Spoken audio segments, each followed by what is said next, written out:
Mumbai local के अंदर मयंक लोहार को इस दरिंदे ने इसलिए मौत के घाट उतारा। पुलिस की लाठियों के सामने और थर्ड डिग्री के सामने इसने सारे राज खोल दिए। इसने पुलिस के सामने जो अंदर की बात बताई है वो अभी तक किसी को भी मालूम नहीं है। और अब जो पुलिस इसके साथ करने वाली है वो सुनकर इसकी 7 पीढ़ियां तक कांप उठेंगी। हो सकता है कि इसे फांसी की सजा भी हो जाए। हो सकता है कि इसका वो हाल हो जाए जिसे देखकर कोई अपनी पूरी जिंदगी में भी इस तरीके के कांड को करने से पहले लाखों बार सोचे जरूर। आदाब, नमस्कार, सत श्री अकाल, peace to be with you दोस्तों। मेरा नाम है जुनैद भाटी और आप देख रहे हैं द न्यूज फीवर। 23 जून की रात को मुंबई लोकल से एक ऐसी खबर निकल कर आई जिसने सभी के दिल को पूरी तरीके से दहला दिया, जिसने सभी को यह सोचने पर मजबूर कर दिया कि वो सुबह को अपने घर से निकलते तो हैं, लेकिन इस बात का कोई भी भरोसा नहीं है कि वो शाम को सही सलामत अपने घर वापस लौट सकेंगे या फिर नहीं। क्योंकि रोड पर हो या फिर ट्रेन पर हो या फिर चलते हुए कहीं पर भी हो, कहीं भी आपकी हत्या की जा सकती है। कहीं भी आपको ऐसा सरफिरा मिल सकता है जो आपको मौत के घाट उतार सकता है। इसका सबसे ताजा उदाहरण है मुंबई लोकल। जी हाँ, मयंक लोहार मुंबई लोकल के अंदर ही सफर कर रहा था रोज की तरह। मुंबई लोकल में हमेशा भीड़ भाड़ जैसी स्थिति होती है और जब बारिश हो जाती है तो इसमें भीड़ और ज्यादा बढ़ जाती है। 23 जून की शाम को मुंबई में पहली बार मानसून आया था। झमाझम बारिश हो रही थी। लोगों के दिल खुश भी थे क्योंकि बहुत दिन बाद गर्मी से उन्हें राहत मिली थी। लेकिन मुंबई लोकल के अंदर बहुत ज्यादा ही भीड़ बढ़ गई थी। इसी दौरान मयंक लोहार भी इसी मुंबई लोकल में सफर कर रहा था। मयंक लोहार के साथ एक और शख्स इस मुंबई लोकल के अंदर ट्रेन कर रहा था जिसका नाम है रोशन सुवर्णा। जी हाँ, रोशन सुवर्णा एक दबंग प्रवृत्ति का इंसान है, गुंडा प्रवृत्ति का इंसान है मैं तो कहूंगा। उसके पास पहले से ही चाकू मौजूद था। जब बारिश हो रही थी तो मुंबई लोकल का गेट खुला हुआ था, जिसे लेकर मयंक लोहार ने रोशन सुवर्णा से कहा कि गेट बंद कर लो, क्योंकि जो रोशन था वो गेट पर ही खड़ा था। मयंक का कहना था कि बारिश के चलते बारिश का पानी अंदर आ रहा है और जितने भी पैसेंजर्स हैं उन्हें दिक्कत हो रही है, इसलिए इस गेट को बंद कर लो। मयंक की इस बात को सुनने के बाद रोशन पूरी तरीके से इस बात को इग्नोर कर देता है और गेट बंद नहीं करता है, जिसके जवाब में दोबारा मयंक रोशन सुवर्णा से कहता है कि इस गेट को प्लीज बंद कर दो। लेकिन रोशन सुवर्णा गेट बंद करने की बजाय उल्टा मयंक को गालियां देने लगता है। इसके जवाब में मयंक भी रोशन को गाली सुनाता है, लेकिन देखते ही देखते इनकी जो मुंहजोरी होती है ये हाथापाई में बदल जाती है। देखते ही देखते रोशन सुवर्णा अपनी जेब से चाकू निकालता है और मयंक के ऊपर एक के बाद एक वार करने शुरू कर देता है। और जितने भी लोग उस वक्त मुंबई लोकल में होते हैं वो सब मूकदर्शी बनकर देखते रहते हैं। जी हाँ, आप सोच कर देखिए, उस वक्त वहां पर सैकड़ों की भीड़ थी। उस ट्रेन के अंदर इतने लोग थे, अगर वो चाहते इस रोशन सुवर्णा को एक साथ पकड़ के ट्रेन से बाहर भी फेंक सकते थे, लेकिन किसी की इतनी हिम्मत नहीं हुई क्योंकि इसके हाथ में चाकू था और इसका दिमाग जो था वो पूरी तरीके से घुमा हुआ था।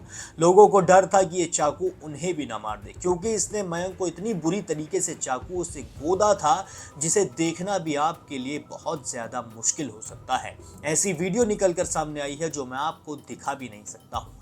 ऐसी तस्वीरें निकलकर सामने आई हैं जिन्हें देखकर आपका दिल दहल जाएगा। एक जवान लड़के को इस रोशन सुवर्णा ने भीड़ भाड़ वाले इलाके में, जहां सबसे ज्यादा भीड़ होती है, मुंबई लोकल के अंदर इस तरीके से मारा कि कोई उसे बचा भी नहीं पाया। देखते ही देखते जब ये बहुत सारे वार करने लगता है मयंक लोहार पे, तो अचानक से लोग मयंक को बचाने की कोशिश करते हैं और वहां पर जीआरपी भी पहुंच जाती है, यानी कि गवर्नमेंट रेलवे पुलिस भी वहां पर पहुंच जाती है। और पुलिस को देखते ही ये रोशन सुवर्णा वहां से भाग जाता है।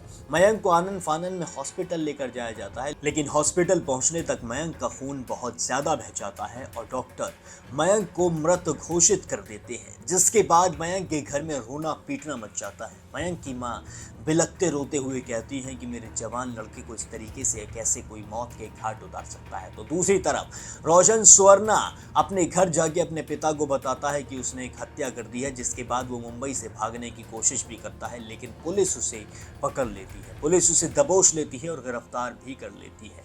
जब पुलिस ने मयंक सुवर्णा से सख्ती से पेश आकर पूछा तो उसने सारे राज उगल दिए और अब वो और भी बड़े बड़े राज उगल रहा है। हो सकता है कि मयंक को सिर्फ लोकल ट्रेन में हुई बहस के चलते ना मारा गया हो, बल्कि इसके पीछे कोई बहुत बड़ी साजिश हो जिसका बदला रोशन सुवर्णा ने मयंक से लिया हो। नहीं तो इतनी छोटी सी बात के लिए मयंक को ऐसे मारना बहुत ज़्यादा ही अजीब बात होती जा रही है। जी हाँ, ऐसी चीज़ें मुंबई लोकल के अंदर रोज़ होती हैं। रोज़ाना लड़ाई होती है, रोज़ाना बहस होती है, लेकिन वो बहस वहीं की वहीं ख़त्म हो जाती है। कोई बहस ऐसे हत्या तक नहीं पहुंचती है। आप सुनिए कि मयंक लोहार के घर वालों का क्या कहना है। ऑफिस से छूट के आ रहा था तो तब ये ट्रेन में बैठा था, तब ये घटना हुई। जब उसने आदमी ने चाकू मारा तो आजू बाजू के पब्लिक लोग ने उसको बचाना चाहिए ना, है ना, कोई तो सेफ्टी देना चाहिए था ना उसको, तो आज वो जिंदा रहता ना। जब उसको किसी ने हेल्प ही नहीं किया, वो ऐसे गिरा हुआ है, देखो उसका कितना ब्लड निकलेला था, वो ऐसे गिरा हुआ है। इतने गुंडे लोग हो गए कि अच्छा बच्चे लोग को तो कि सेफ्टी नहीं है बोलेगा तो कैसे चलेगा। सुरक्षा के बारे में ऐसा कुछ कहने लायक कुछ बचा ही नहीं है अब। अगर नॉर्मल ट्रेन में एक चाकू लेके घूम रहा है कोई इंसान, तो हमारी पुलिस कहाँ है, सेफ्टी कहाँ है, उसको ऑपरेट अगर मारा है, ऑपरेट करने वाले कहाँ है, सबसे मेन चीज़ लोग कहाँ हैं। ट्रेन खाली नहीं थी, ट्रेन में काफ़ी लोग थे, काफ़ी लोग के सामने हुई है घटना, ऐसे नहीं कि अनजान जगह पे हुई है। मेरे भाई कभी गेट पे ट्रैवल नहीं करता, कभी किसी से बात नहीं करता, कभी किसी से झगड़ा। ये पूरी बिल्डिंग में आप किसी से भी पूछ लो, मेरे बच्चे, घर के बच्चे कोई किसी से ज़्यादा बात ही नहीं करते, आराम से अपने अपने में ही है। 21 साल का लड़का है वो, पूरी ज़िंदगी पड़ी है उसके सामने, पूरी दुनिया पड़ी थी। 21 साल के बाद अगर ये हादसा हुआ है तो फिर अगर पुलिस क्या कर रही है चाकू लेके, आज मेरा भाई गया, कल किसी और का जाएगा। और ये होगी, ऐसा नहीं कि नहीं होगी, आज बंद नहीं हुई है, अगर हो गई होती तो मेरे भाई के साथ नहीं होती। मैं मेहुल लोहार हूँ, मैं मयंक का बड़ा भाई हूँ और मैं आज ही घर पे पहुँचा हूँ। मेरे घर का कंडीशन बहुत क्रिटिकल है और सब इमोशनली ब्रेकडाउन हो चुके हैं। मैं बस मेरे भाई के जस्टिस के लिए बोलना चाहूँगा कि वो मर्डरर तो पकड़ा गया है, या फिर उसको फांसी दो या फिर एनकाउंटर करो।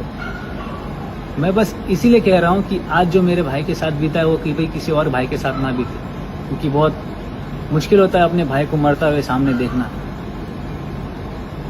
ये ना होए, और ये हमारे मुंबई में हो रहा है, आज कल कहीं और ना हो।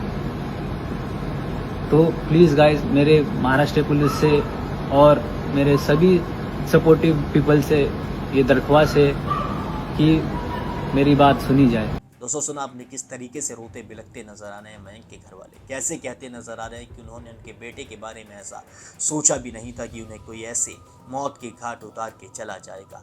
अब रोशन सुवर्णा को फांसी की सज़ा अगर नहीं हुई तो ऐसे लोगों के हौसले बुलंद होते जाएंगे और ऐसे ही मुंबई लोकल में आए दिन एक मयंक मरता रहेगा। इसलिए रोशन सुवर्णा को कड़ी से कड़ी सज़ा होनी ज़रूरी है। अगर आप भी चाहते हैं कि मयंक को इंसाफ मिलना चाहिए तो आप भी कमेंट सेक्शन में जस्टिस फॉर मयंक लोहार ज़रूर लिखें, तभी मयंक के घर वालों को और मयंक को इंसाफ मिल सकेगा और इस जैसे रोशन सुवर्णा को कड़ी से कड़ी सज़ा हो सकेगी। बाकी और भी सारे अपडेट्स के लिए अगर आप चैनल पर नए हैं तो चैनल को सब्सक्राइब भी ज़रूर कर लीजिए।